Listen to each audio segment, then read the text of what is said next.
Hello beautiful people, welcome back to my channel రాగాలు రుచులు. ఇవాళ మనం పచ్చి పులుసు ఎలా తయారు చేసుకుంటారో చూద్దాం.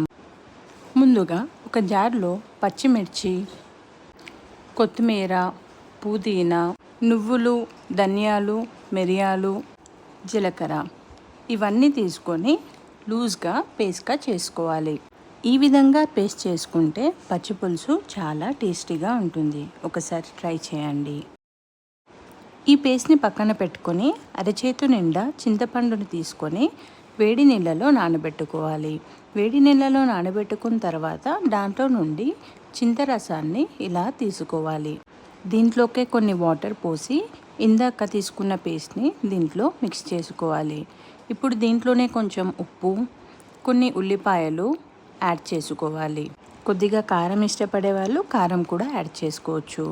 ఇప్పుడు పోపుకి ఆయిల్ తీసుకొని జీలకర్ర, ఆవాలు, ఎండుమిర్చి, ఇంగువ, కరివేపాకు అన్నీ చేసుకొని బాగా మిక్స్ చేసి దీన్ని ఇందాక తీసి పెట్టుకున్న పులుసులోకి మిక్స్ చేసేయాలి. అంతే, ఎంతో టేస్టీ అయిన పచ్చి పులుసు రెడీ.